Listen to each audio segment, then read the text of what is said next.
Something changed in the silver market over the past several weeks. Not the kind of change that makes headlines for a day and disappears. The kind that reveals who understood what they owned and who was simply following the crowd. If you hold silver, or if you've been watching it closely, you felt it. Sharp moves up, sharp moves down. Volatility that doesn't match the calm predictions you may have heard just months ago. And somewhere in that chaos, a lot of money changed hands. Some people locked in gains, others watched their positions evaporate. This isn't a video about predicting where silver goes next. That's a fool's game, and we don't play it here. This is about understanding what's actually happening beneath the surface, why the current environment is dangerous for the unprepared, and how to think clearly when everyone around you is reacting emotionally. Silver has always been a volatile asset. But what we're seeing now isn't normal volatility. It's the convergence of multiple forces that most retail investors don't understand and weren't prepared for. And that lack of preparation is expensive. Whether you own silver right now or you're considering it, the next 20 minutes could save you from costly mistakes. We're going to walk through what's changed, why it matters, and most importantly, how disciplined investors navigate moments like this without losing their heads. Let's begin with what's actually happening. For nearly 2 years, silver moved in a relatively predictable range. It had moments of strength, usually tied to weakness in the dollar or concerns about inflation. It had moments of weakness, usually when growth expectations improved, or the Federal Reserve signaled tighter policy. But overall, it stayed within boundaries that felt manageable. That pattern broke recently, and when long-standing patterns break, it's rarely an accident. The first signal came from the futures market. Open interest, the total number of outstanding contracts, began moving erratically. Large positions were being opened and closed at unusual speed. This isn't retail activity. Retail investors don't move markets like this. This is institutional. At the same time, physical demand remained strong in certain regions while weakening in others. Industrial users were securing supply. Investors in some countries were buying aggressively. But in the West, sentiment turned cautious. That divergence created distortions in pricing mechanisms that normally keep silver relatively stable. Then came the currency moves. Silver is priced in dollars, which means its value is always a relationship between two things: the metal itself and the currency used to measure it.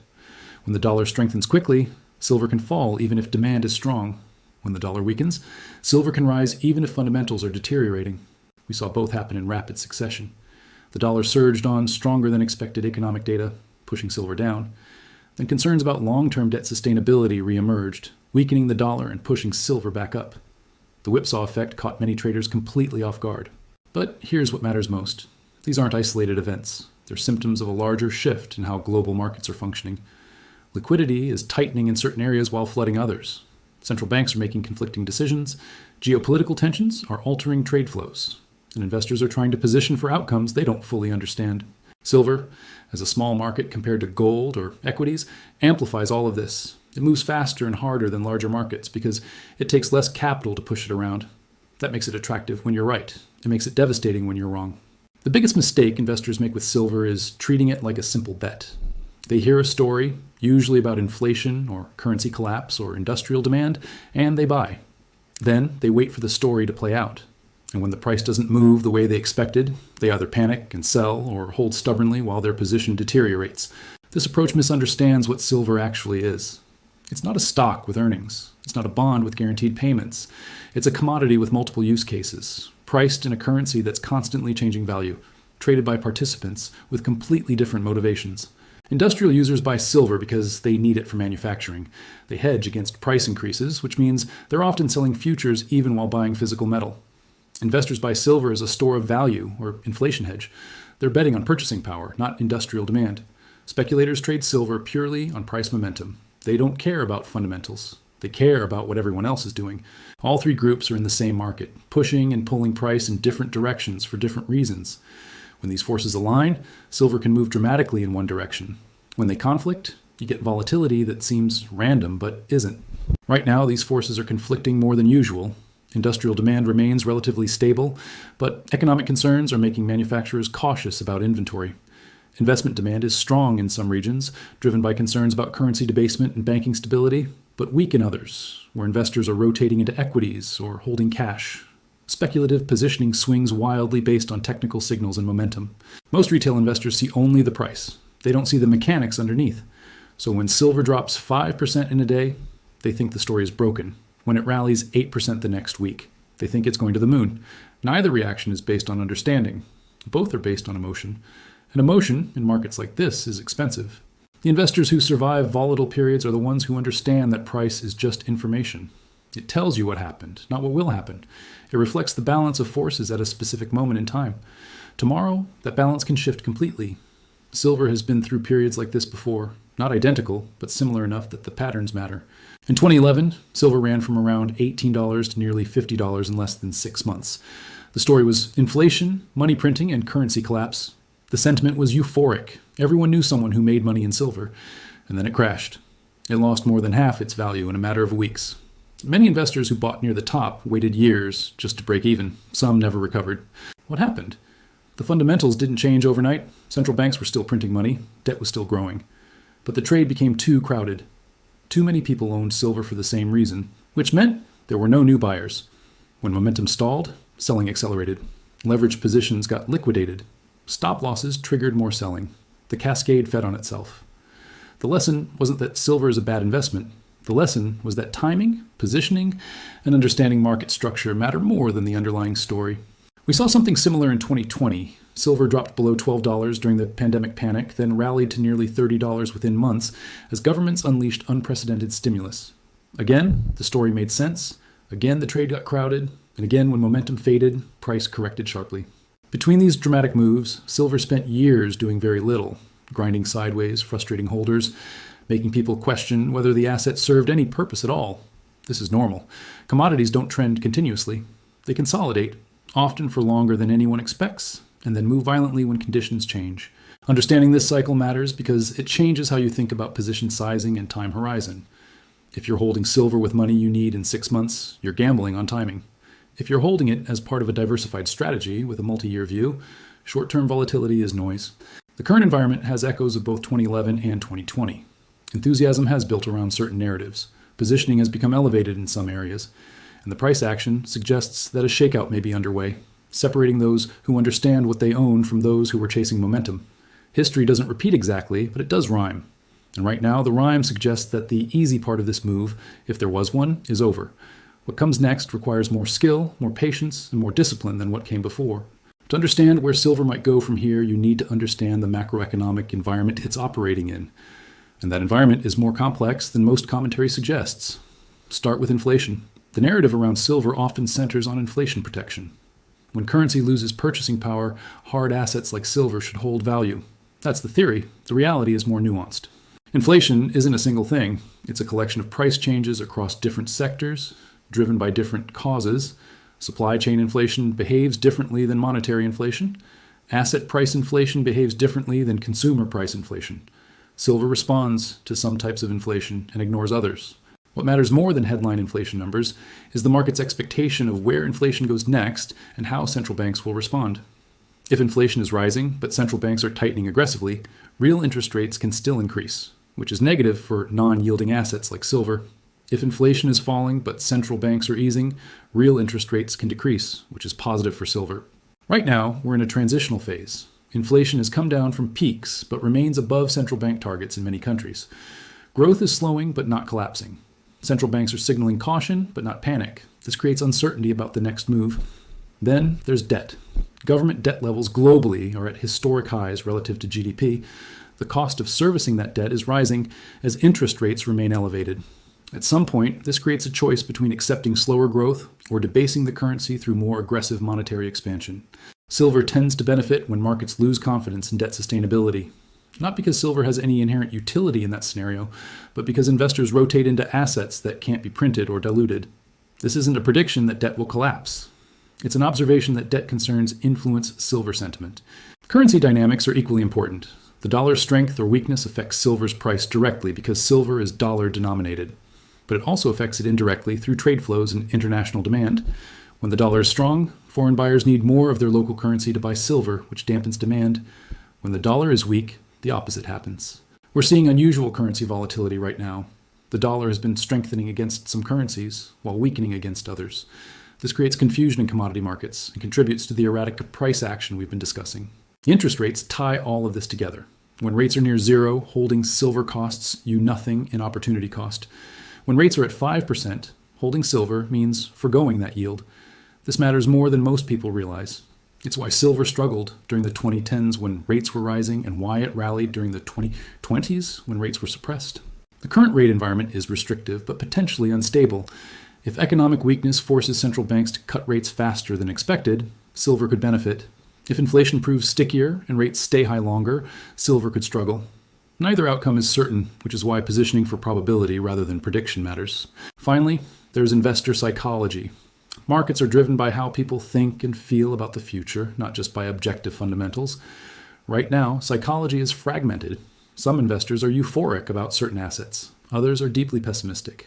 Silver sits in the middle, neither fully embraced nor completely abandoned, which creates the choppy, volatile trading we're experiencing. If you already own silver, you're likely feeling uncertain right now. Maybe you bought higher and you're underwater. Maybe you bought lower and you've given back gains. Either way, the recent volatility has probably made you question whether holding makes sense. The first question to ask yourself is why you bought in the first place. If your thesis was long-term purchasing power protection and portfolio diversification, nothing about recent price action invalidates that. Volatility is the cost of holding commodities. It's not a sign that the strategy is broken. If your thesis was short-term profit based on a specific catalyst or price target, you need to reassess whether that catalyst still looks likely and whether your time horizon was realistic. Most people underestimate how long markets can move sideways or against their position before the eventual move they're expecting occurs. The second question is whether your position size is appropriate. If silver volatility is causing you stress that affects your sleep or decision-making, your position is too large. The right size is one where you can watch the price move without feeling compelled to act emotionally. For holders, the worst thing you can do right now is make decisions based on short-term price action. Selling because silver dropped doesn't make sense if your thesis is intact. Buying more because you're angry at the market for not validating your position doesn't make sense either. Emotional trading compounds losses. What does make sense is reviewing your overall portfolio allocation. Is silver still the percentage you want it to be, or has recent volatility changed that? Are there other areas of your portfolio that need attention? Are you too concentrated in any single asset or thesis? It also makes sense to use this volatility as education. Watch how silver responds to different news events. Notice which narratives move price and which don't. Pay attention to how physical markets behave relative to paper markets. This knowledge makes you a better investor regardless of what happens next. Above all, understand that holding through volatility is normal. It's not a mistake. It's part of the trade. Every investor who has made meaningful returns in silver held through periods that felt uncertain and uncomfortable. The difference between them and those who didn't succeed wasn't that they knew what would happen. It's that they managed their position size and emotions well enough to stay in the game. If you don't currently own silver but you've been watching it, you might be thinking this volatility is either a great opportunity or a warning to stay away. Both perspectives have merit, depending on your situation. First, understand that buying silver now is not buying it when it was unloved and ignored. It's buying it after it's had significant attention and price appreciation over the past few years. That doesn't mean it can't go higher. It means you're not getting in at the ground floor. Your risk-reward profile is different than someone who bought 5 years ago. Second, consider why you want to own silver. If it's because you've heard it's going to explode or because you're afraid of missing out, those are poor reasons. If it's because you want portfolio diversification, exposure to monetary uncertainty, or a small allocation to hard assets, those are better reasons. The appropriate allocation to silver for most investors is small, 5% or less of a total portfolio. It's not a core holding. It's a hedge, a diversifier, something that behaves differently than stocks and bonds. Thinking of it this way prevents you from overcommitting to an asset class that can underperform for years. If you decide to add silver exposure, do it gradually. Don't put all your intended allocation in at once. Spread purchases over time. This protects you from buying at a local peak and gives you the ability to average down if price drops. It also removes the emotional pressure of trying to time a perfect entry. Pay attention to how you access silver. Physical coins and bars have premiums and storage costs, but give you direct ownership. Exchange-traded funds are convenient, but introduce counterparty risk. Mining stocks provide leverage, but are influenced by company-specific factors beyond just silver price. Each method has trade-offs. None is perfect. And be honest with yourself about your ability to handle volatility. If recent price swings make you nervous as an observer, they'll be much worse as a holder. Silver is not a stable asset. It will test your conviction and patience. If you're not prepared for that psychologically, no position size is appropriate. For those who don't hold silver and don't plan to, that's perfectly fine too. Silver is optional. It's not required for a successful investment strategy. Plenty of investors have built wealth without ever touching it. The key is understanding why you're excluding it, making sure it's a deliberate choice based on your goals and risk tolerance, not just ignoring it because it seems confusing. Let's talk about the mistakes that destroy capital in environments like this. These aren't theoretical risks. These are the actual behaviors that turn volatility into permanent losses. First, don't chase price movements. When silver spikes, the urge to jump in is powerful. You see others making money and you feel left out. But chasing momentum means buying when others are euphoric, which is usually near local tops. The best entries happen when no one cares, not when everyone is excited. Second, don't use leverage unless you fully understand what you're doing. Leveraged positions in volatile assets are how small losses become catastrophic ones. Margin calls force selling at the worst possible times. Leveraged ETFs decay in value during sideways markets. If you don't know exactly how these instruments work, stay away from them. Third, don't make decisions based on social media commentary. The incentives on platforms are wrong. Dramatic predictions get attention. Measured analysis doesn't. People who got lucky once present themselves as experts. Actual experts are usually too busy managing money to post constantly. You cannot outsource your thinking to strangers on the internet. Fourth, don't abandon a long-term thesis because of short-term noise. If you bought silver as a multi-year hedge, a few weeks of volatility shouldn't change that. Markets move up and down. That's not new information. Reacting to normal volatility as if it's a fundamental change in your investment case is how you lock in losses. Fifth, don't ignore risk management. Every position should have a plan for what happens if you're wrong. Not a stop loss that gets triggered by noise, but a genuine assessment of what would invalidate your thesis and how you'd respond. Operating without this framework means you're gambling, not investing. Sixth, don't forget about taxes and transaction costs. Every trade has friction. Premiums on physical silver, bid-ask spreads on ETFs, capital gains taxes on profitable sales. These costs add up and eat into returns. Overtrading because you're reacting emotionally means giving away money unnecessarily. Finally, don't confuse activity with progress. Checking prices constantly, reading every article, watching every video does not improve your results. In fact, it usually makes them worse by feeding emotional reactions. The best investors spend most of their time doing nothing, acting only when conditions clearly warrant it. The silver market is in a period of transition. What worked over the past few years may not work going forward. What didn't work before might suddenly become relevant. No one knows exactly how this unfolds, and anyone claiming certainty is either lying or deluded. What we do know is that volatility creates opportunity for the prepared and danger for the reckless. It separates those who understand what they own from those who are guessing. It rewards patience, discipline, and emotional control. It punishes impatience, overconfidence, and emotional decision-making. If you hold silver, your job is to manage your position intelligently, stay focused on your original thesis, and avoid reacting to noise. If you're considering silver, your job is to understand what you're buying, size your position appropriately, and have realistic expectations. The crisis referenced in this video's title isn't about the market. It's about preparation. Investors who entered this environment without understanding the risks, without appropriate position sizing, without emotional discipline, are the ones being wiped out. Those who did the work, who understood what they were getting into, are navigating this just fine. Markets always reward preparation and punish its absence. That's not new. It's not special to silver. It's true everywhere all the time. The difference is that volatile assets reveal it faster and more brutally. Stay informed, stay disciplined, stay focused on what matters. And remember that understanding cycles and managing yourself is more valuable than predicting the future. That's how you survive and eventually thrive, regardless of what happens next.